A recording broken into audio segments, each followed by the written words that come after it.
खानेवाल की तहसील Kabirwala DG nursing Punjab Munazza Tasneem, deputy DG nursing Bushra Maqbool, superintendent Tahira Ghaffar की कबीरवाला आमद कुकड़हट्टा में मरहूमा की रिहाइशगाह पर जाकर लवाहिकीन से इजहार ताज़ियत करते हुए इंसाफ के लिए हर मुमकिन ताउन और किरदार अदा करने की यकीन दहानी कराई। तमाम हकाइक जानने के लिए तहसील हेडक्वार्टर अस्पताल कबीरवाला का दौरा करने के बाद मीडिया से गुफ्तगू करते हुए कहा कि फैमिली उसकी पर्सनल इन्वॉल्व है, तो वो खुद से देख रहे हैं, डील कर रहे हैं। उन्होंने एफआईआर वगैरह भी वहाँ पे थाने में कटवाई है, लेकिन हमारा डिपार्टमेंट, हेल्थ डिपार्टमेंट सब इनके साथ हैं।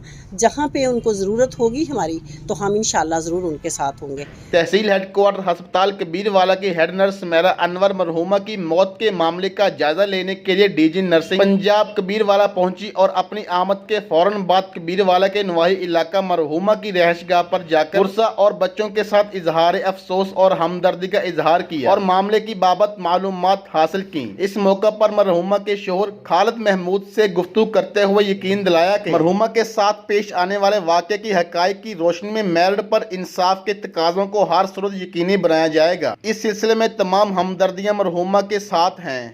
ताहम डीजी नर्सिंग पंजाब मुनज़्ज़ा तस्नीम ने डिप्टी डीजी एन नर्सिंग बुशरा मकबूल, सुप्रीडेंट ताहिरा गफार के साथ थी। मरहूमा के केस को वज़ीर आला पंजाब ज़ाती तौर पर देख रहे हैं। अगर मरहूमा के साथ नाखुशगवार वाक़या पेश आया है या कोई ज्यादती हुई है तो हमारी पहली तरजीह और अव्वलीन कोशिश होगी कि मरहूमा को कानून के मुताबिक इंसाफ दिलाया जाए।